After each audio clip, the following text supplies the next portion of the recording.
As of last night, I came back from a week of 31 performances at the Magic Castle, and in every show I performed this, the long and short of it, and in every show I looked forward to performing it. What is it? Well, it's 4 pieces of wood in a burgundy sack, and with those pieces of wood, depending on your audience, you could explain the power of suggestion, or demonstrate quality control, explain why you flunked geography, or maybe talk about the time you bought that thing from IKEA. You could also take the approach I took. Well, a lot of you came here to see magic tricks, I understand that. And many of you came here to hear a discussion of classical architecture. Well, in an effort to please everyone, I brought a little pouch with me, a little pouch with which we can discuss all the nuances of classical architecture. It's all in there. That's where it will happen. Ever go to Old England, Greece, Rome? All those cities look beautiful.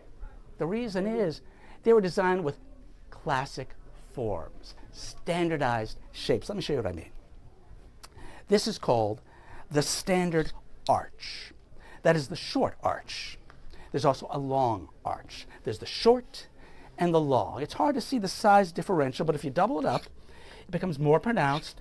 The short and the long. Short and long. They're color-coded for ease. Now that you understand the short and the long, you get the idea? Let's talk about the short. The short arch is an interesting one because we're making windows or doors. Oh, you thought this was the... Some people get confused. No, they're color-coded. This is the short, and the red are the long. It's short and long. Very clear, short and long. You can look at these just pieces of wood. They don't get bigger. They don't get smaller. Short. Oh, I'm sorry. Look. No, you're right. And oh, you're right. I'm wrong. Forgive me, because they're also labeled, because you'd want to do that, right? These are the short, which must mean these are the long. Of course, short and long. Short is very, just you can look at them, they're pieces of wood.